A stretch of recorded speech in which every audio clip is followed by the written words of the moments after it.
from RTV6, Indianapolis This Week. And thank you very much for joining us for this special edition of Indianapolis This Week. I'm Todd Connor. The word came Friday. 3 people arrested for planning and setting that deadly explosion in the Richmond Hill subdivision. You watched it break here live on RTV6. Prosecutors formally announced that homeowner Montserrat Shirley, her boyfriend Mark Leonard, and his brother Bob Leonard had been arrested. The charges: murder, arson, and conspiracy. Investigators say the plan involved tampering with the gas line to the fireplace in the home, allowing it to fill the home up with natural gas, then using a microwave on a timer to trigger the powerful explosion. An explosion that killed their neighbors, Dion and Jennifer Longworth. We have to acknowledge that we are unable to alleviate the pain and anguish of such innocent victims and their families. However, what we as a public safety community can do and must do is to devote our best efforts to see that justice is done on behalf of such innocent victims. Our Call 6 investigators have been digging into this explosion since the minutes after the first call to authorities on November 10th. Prosecutors say the motive was insurance fraud. The couple had increased the insurance on their property in the home to more than $300,000 just before the explosion.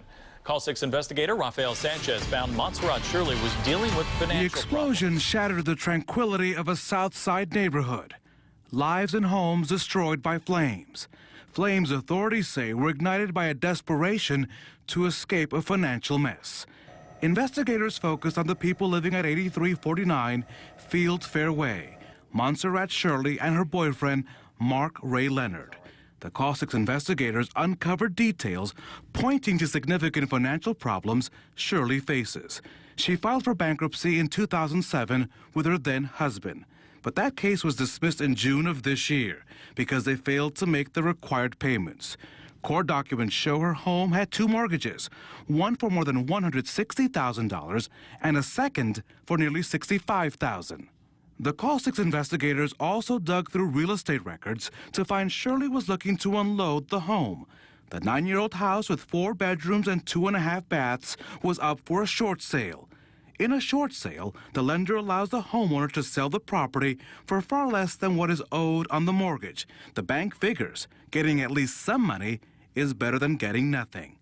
Beginning in March of 2011, Shirley initially priced the home at $188,900. Then 4 months later, $154,900. By January of 2012, a low $149,900. No takers, the home was withdrawn from sale. Authorities also tell us the couple never had an opportunity to file an insurance request after the explosion. All right, let's talk now about Mark and Bob Leonard, the brothers who also faced charges in the deadly explosion. Mark Leonard is the boyfriend of Montserrat Shirley, but our Call 6 investigators have unearthed a history of complaints about him from women and his activity on online dating sites. Here again is Rafael Sanchez. Mark Ray Leonard was well known on online dating sites. On datehookup.com, his profile was looking for love from women ages 18 to 90. Leonard's posting said he had a high regard for the wants and desires of others. I want the truth to come out. In 2011, Kimberly Barker met Leonard online and agreed to let him and a friend handle several home improvement projects. They tore my house apart and got my money and took off.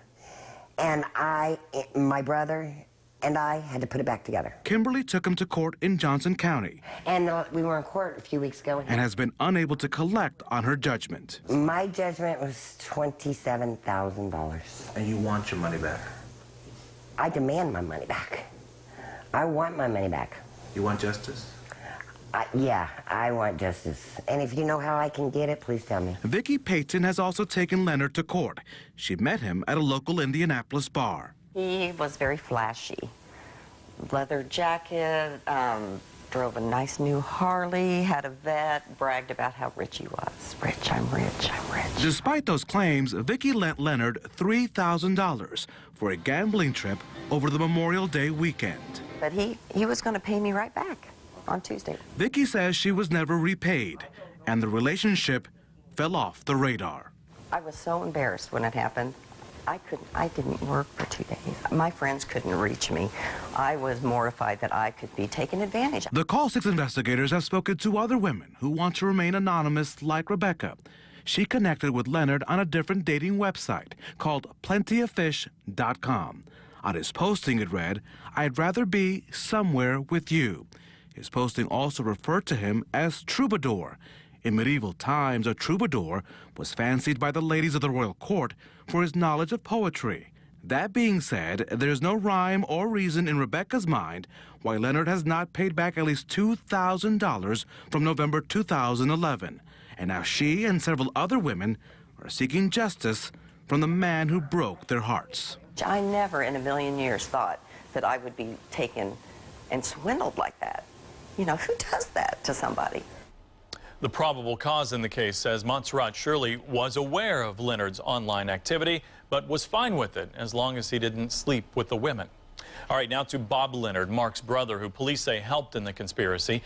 Our Call 6 investigators have uncovered information about his criminal past, including time in state prison. Call 6 investigator Stephen Dean has those details. A stack of police reports paints quite a picture of 53-year-old Bob Leonard Jr., whose trailer home was raided by a police SWAT team November 20th. Police were looking at his home for evidence in the Richmond Hill explosion. But this address has gotten plenty of visits from police in the past. Sometimes it was no big deal, like in this 2005 IMPD report where he was suspected of stealing cable TV at the same trailer raided by police. But in other times, it was violent. He was arrested for battery in 1988, and police say he was assaulted by his girlfriend in 2005 and in 2006 when the police report says she was high on crack. Then in 2009, the same girlfriend got a restraining order against him, and police were called when 2 of her cars had their radiator hoses cut. She told police that Leonard was seen on her security camera casing the home and trying to listen through the walls. Bob Leonard Jr. has also been to state prison twice, both times involving stolen cars. In 1992 and 96, he was caught behind the wheel of one stolen car with its steering column punched. Leonard did some work at the old motel being watched over by his younger brother, homeowner Montserrat Shirley's boyfriend.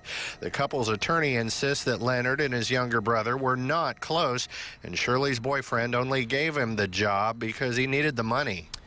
That's Call 6 investigator Stephen Dean. Our team has been on this since the very beginning and brought you the breaking news Friday. Make sure to stay with Call 6 investigators and RTV6 for the most up-to-date information on the Southside explosion investigation. And when we come back, we will talk more about the Southside explosion investigation with prosecutor Terry Curry next on Indianapolis This Week.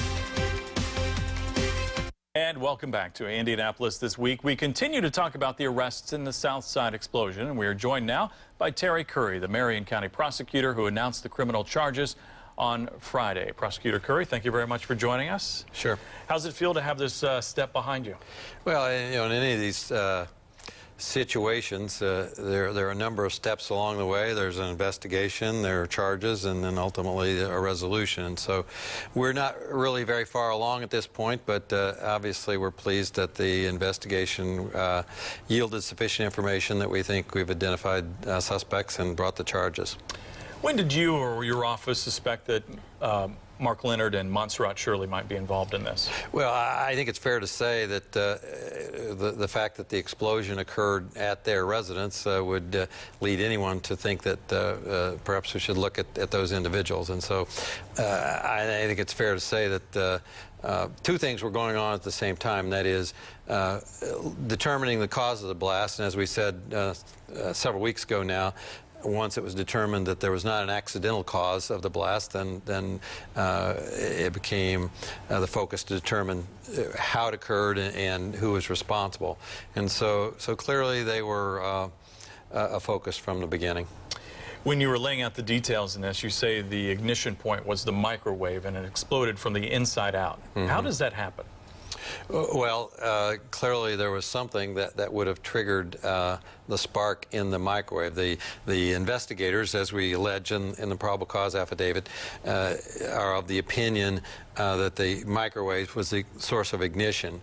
And as explained in the probable cause, any other item in that explosion would have been damaged, perhaps by denting or that sort of damage, perhaps slight burning, but to the expert eye, it was apparent that the microwave had exploded from the inside out.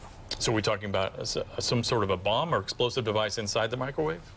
No, and I can't go into any great detail other than what's in the probable cause, but if you read the probable cause, clearly the opinion or inference is that that the microwave was set on a timer so that at some point in time after the house had filled with gas, the microwave coming on would create the spark necessary to ignite the gas. Now, was there a backup timer as well? Was that the thermostat that you mentioned had been previously purchased, the one that's adjustable with your hand and not a digital one? Did you see that as them using that as a secondary, or was that a primary? There's no evidence of that at this point, no. Okay. 3 people under arrest.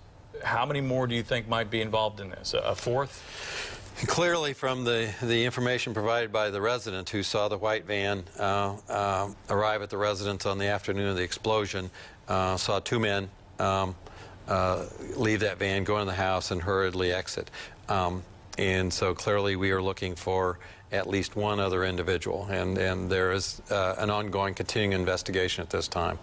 Was there one key piece of evidence that you finally got that said, okay, now we can file charges? No, I think it's clearly, in reading the probable cause, this is a circumstantial case, and so the combination of those factors, pulling those threads together, I think is what supports our conclusion that obviously we've charged the correct individuals. I know a lot of time and expertise from the different departments working together went into this, but from an outsider looking at this and the details you laid out recently, it sounds like they were sort of amateurish in doing what they did. They left a lot of tracks. Is that fair? Well, I don't think it's appropriate for me to characterize it one way or another.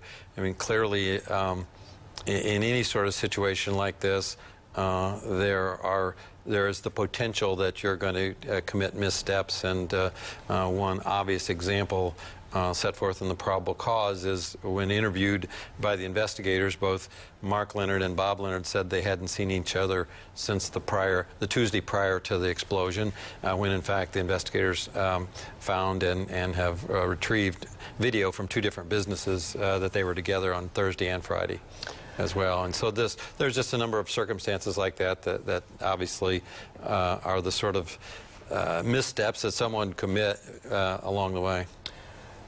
The moment you or your office told those directly affected by this explosion, their reaction to you?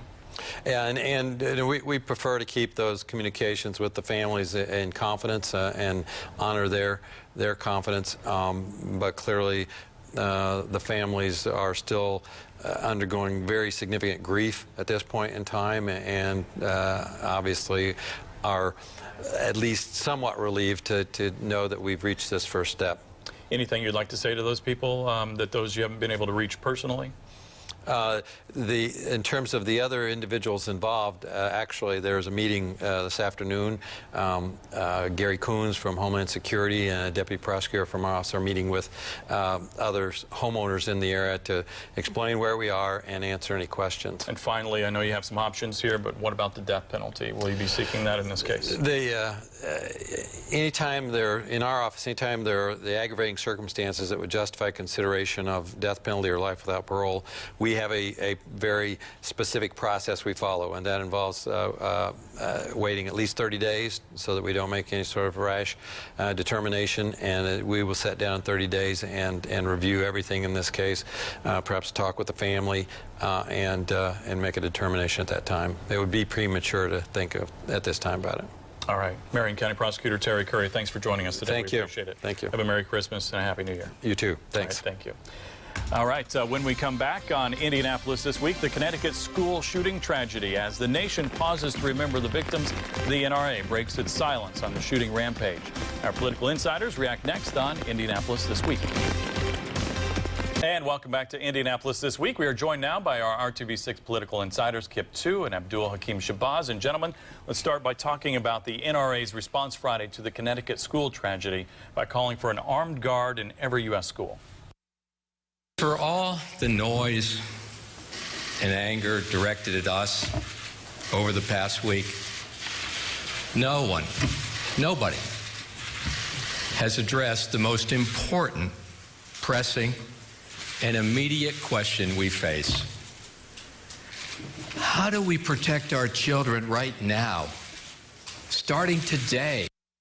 The only thing that stops a bad guy with a gun is a good guy with a gun. All right, Kip, was it what he said or what he didn't say that is making the most news right now? Well, gosh, that's a good question. I mean, there's so many directions to head with this. I mean, I think he's dead wrong when he says no one is thinking about how to protect kids right now. I think everybody's thinking about how to protect kids right now.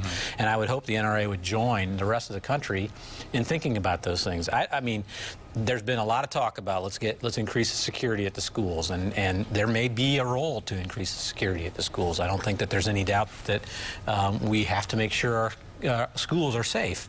But I just think they're tone deaf. I think the National Rifle Association leadership, I don't think the people across the country are, but I think the leadership is tone deaf.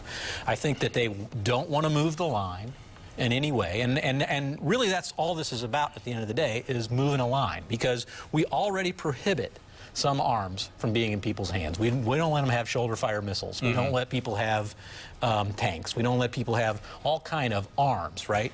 And so all we're saying is, let's move the line. I mean, a lot of people are saying, let's just move the line. Yeah. Let's make it so it's less likely that this is going to happen again, and they want to say no.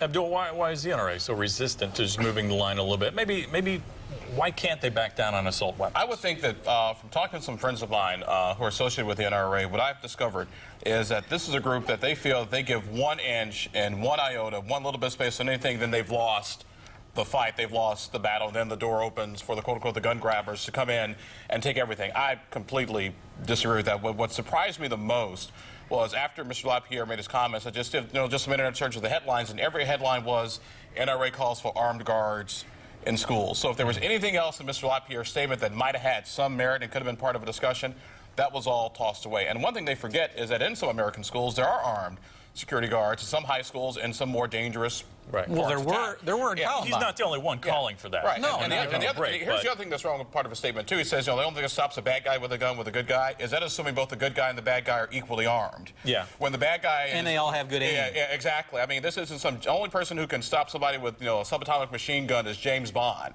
I mean, that stuff only works in the movies. It doesn't work in real life. And that comes back to that line that you made reference to. Where do we draw the line with what the school security officer is armed with?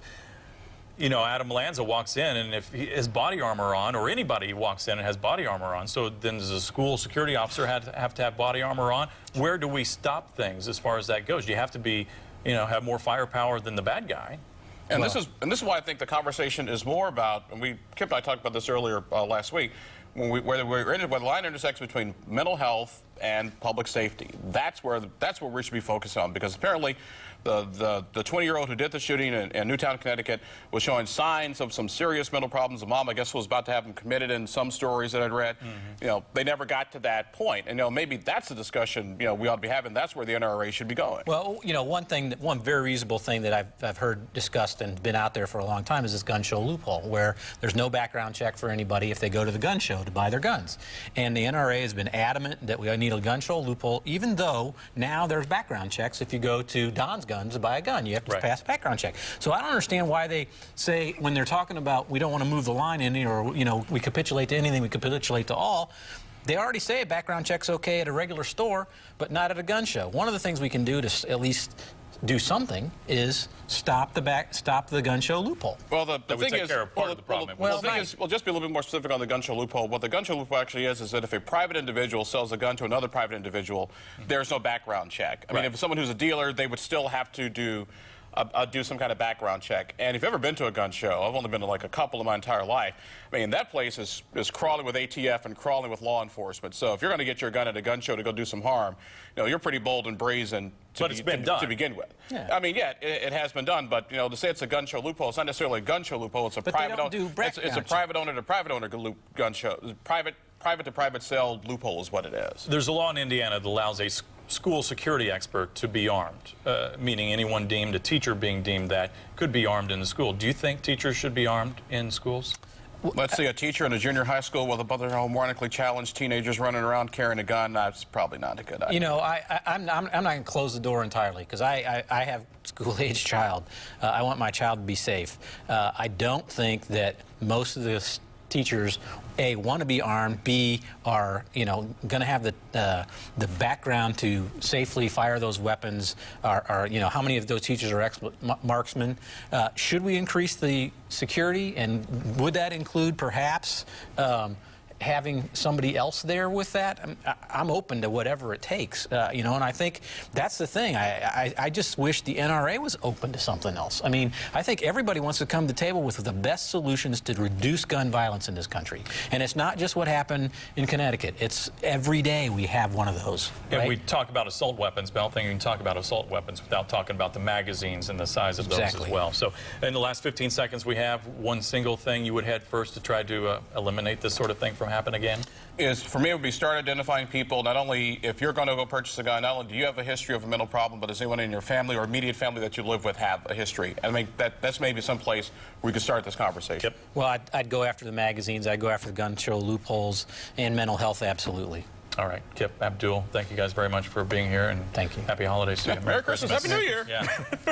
All right, stay up to date on political news anytime by following our insiders, Laura, Kip, and Abdul, on our Capitol Watch blog. You can find the link on our webpage, theindychannel.com. Indianapolis This Week continues after the break. From all of us here at RTV6, have a great day and a Merry Christmas.